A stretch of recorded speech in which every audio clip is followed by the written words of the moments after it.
Bienvenue dans le Flash Info de ce lundi 14 mars.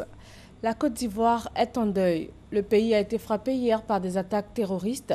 La cible est la ville de Grand Bassam, située à 43 km à l'est d'Abidjan. 22 personnes ont été tuées, dont 14 civils, 2 éléments des forces de sécurité et 6 assaillants. Un conseil des ministres extraordinaire est convoqué ce lundi. Le chef de l'État s'est rendu sur les lieux de l'attaque. On écoute la déclaration du président Alassane Ouattara. En début d'après-midi, aux alentours de midi et demi, 6 hommes armés sont venus sur la plage de cet hôtel, l'Étoile du Sud, à Grand Bassam, non loin d'Abidjan, et ont commencé à tirer sur les touristes, les clients, et se sont partagés en 2 groupes, me dit le directeur de l'hôtel, et ont pu évidemment, par ces mouvements et cette attaque lâche, tuer des personnes innocentes. Et évidemment, je voudrais avant toute chose dire que ces attaques lâches des terroristes ne seront pas tolérées en Côte d'Ivoire. Et nous avons pris des mesures importantes. Et cette attaque a été maîtrisée en 3-4 heures de temps grâce à nos forces de défense et de sécurité que je voudrais féliciter. Les forces spéciales ivoiriennes sont intervenues dès 13h15, c'est-à-dire 45 minutes après l'attaque, et ont mené des combats difficiles, mais ont réussi à neutraliser les 6 terroristes.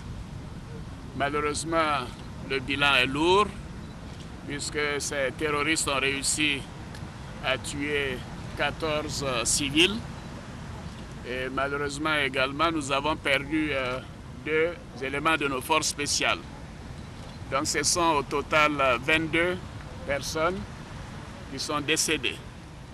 Je voudrais donc à cet instant présenter mes condoléances aux familles des personnes assassinées, et leur dire évidemment que cela, ce n'est pas la Côte d'Ivoire.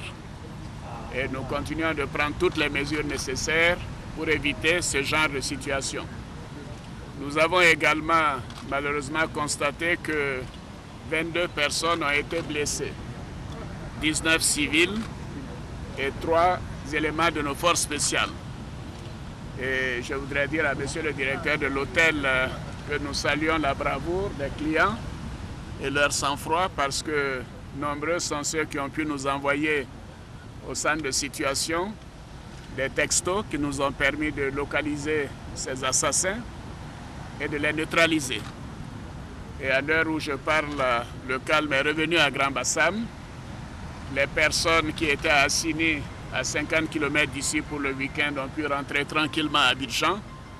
Et je voudrais dire à tous nos concitoyens, à toutes les populations, que la situation est sous contrôle, le calme est revenu et nous continuons de renforcer la sécurité à Grand Bassam, à Abidjan et sur l'ensemble du territoire ivoirien. La France annonce tout son soutien au peuple ivoirien après ce drame survenu hier.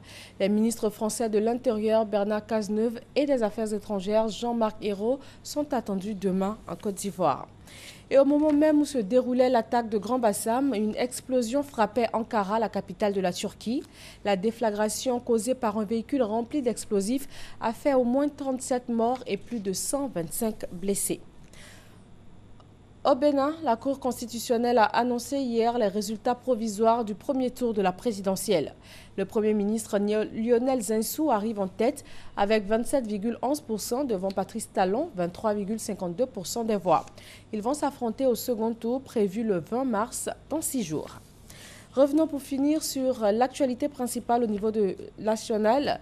L'attaque de Grand Bassam, un conseil des ministres extraordinaire est convoqué ce lundi, soit à peu près 24 heures après l'attaque. Merci donc de rester avec nous sur RTI 1.